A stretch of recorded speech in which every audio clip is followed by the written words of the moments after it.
generally, I try to give as much trust as possible, but the more there is trust in partnership, in adults, within the family, the less it's going to be how to make them listen. You wouldn't need to.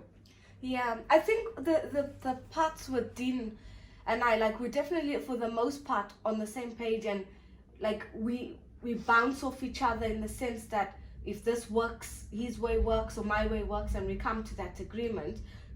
I do think sometimes he does just not say anything, like with the feeding thing. Like, he doesn't agree with me feeding her, and then sometimes for me to just get her to eat, I do that, or because I don't want her to go hungry, or I'm actually fine to feed her. Like, I don't have a problem with feeding her. Try to find a solution with him. Yeah, so I think a unity. He wants her to feed herself, and I agree that she should feed herself, but I think sometimes if she just wants that extra care and extra attention, and she wants me to feed her, is that the right way to give that care and attention? then because then it's like the independence, and so it's like that part I think is my battle, that I'm trying to figure out where I don't want her to feel neglected because she sees me feeding Zach, and then it looks a type of way. So I think when I'm not feeding Zach and he's like learning that's to why feed I was himself asking you more, if you felt guilt, because if you feel guilt and then you feel the need to feed her out of guilt, that doesn't help anyone. If you genuinely wanted to mother her and to feed her because you just really want to do it in that moment, that's okay. But you gave the example of her noticing and asking to be fed because Zach is being fed, not because you didn't say, I feed her because I want to, and Dean has a problem with it.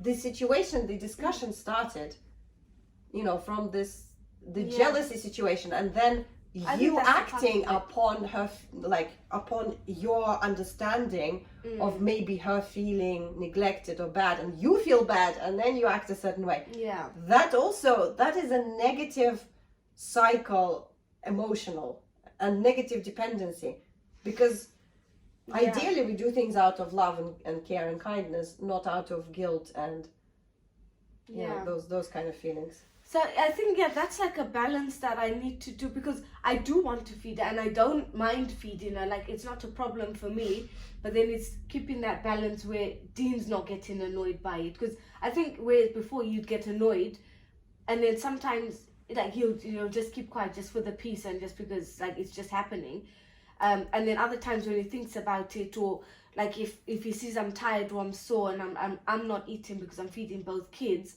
then it's like she can feed herself, you eat. And obviously for him it's coming from a place of like you need to look after yourself as well, and it's coming from care, but I don't want to, like I will put them first, like let them eat and then I can eat afterwards. So I think I just need to find that the balance of getting her to do it, because when I say like, oh, I know you can do it, can you show me? And she's like starts saying, oh mommy, watch the whole thing, and she's really proud when she does things independently. So I try and use that, like, oh, can you show me how you do it? Like, I know you can feed yourself. And then she does it and I'm like, did that feel good? And then she's like, yeah, I did it myself. And I'm like, yeah, you did it. So I think she does enjoy it. So I think that's like one thing to just keep working on, just seeing it. And one thing I noticed is if I don't pay attention to her feeding herself or eating, and I don't make a fuss, and I just let her get on with it, she just does. And even like saying, oh, well done, oh, good. Like, there's no need for that as such, because you need to eat because you need to eat. There's no need for a reward or praise or whatever. Yeah. So when I do that, she just does it and it's fine, and she's happy to she wants to take her plate to the kitchen, and she wants to set the table and stuff like that. So she does like being independent and doing things like that. So I think I just have to keep working on that side of her being independent and her enjoying it because she's doing it for herself without making a fuss or drawing attention to it. So I think that's like, but yeah, other than that, I think what would be your conclusion? So maybe your conclusion and my conclusion as a from this deep conversation was meant to be a much simpler, shorter video, but so I think What's your takeaway? I think to conclude, We started with the topic of how to make them listen. yeah, and then it ended up deep because I think it's What's your conclusion to how to make them listen? yeah. Because So that was the topic. So I think, yeah, with how to make, I think the thing you said about being creative with alternatives and the use of language, I think that's something that I'm going to, I already do, but I think when I'm like getting flustered or starting to feel like really annoyed, I can't think of, and I'm just like, right, you need to listen because you need to listen. I'm telling you to do this. And then I just have to breathe so that I don't get to that point. So I think for me to conclude, yeah, it's just being creative with alternatives and like how you were saying, move her away from the situation, maybe asking more questions, like if she doesn't want to eat, then she can go, then there's no need for her to be on the chair or hanging off the back. So alternatives, that's a nice conclusion. Yeah. My summary, my conclusion would be, if I am experiencing that my son is misbehaving or there is something that he's not listening, my first go-to or my advice is to look in the mirror and instantly analyze what's going on with me. What am I feeling? What am I experiencing right now that is creating that maybe unhealthy state or a negative state of feeling or thinking, that this is impacting my son's behavior. So my personal conclusion is to always look in the mirror first, and everything else in your family life is actually a reflection of that, in my opinion.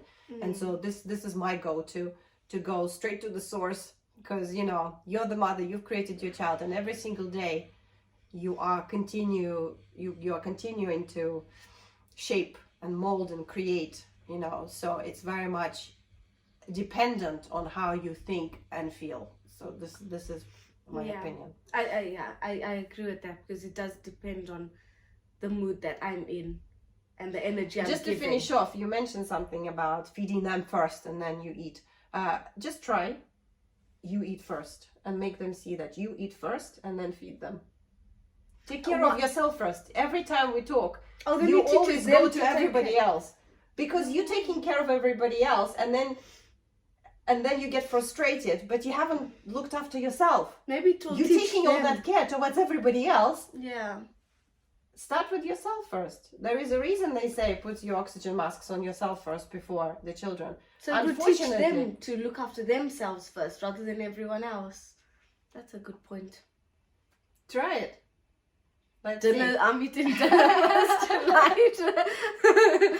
Oh God, yeah, that was deep, wasn't it? I need to eat, and you can actually explain. Again, go into this explanation, not the dictatorial what it should be, but say, mommy needs to eat because mommy carries this new life. This baby needs to eat. Mommy needs to eat to feel good because food is fuel. It's nutrients. It's what helps me be healthy. It's what feeds all my cells in my body. Tell them that. And then, can you imagine after that, she'll be like, oh, it's not just food. It's keeping me healthy.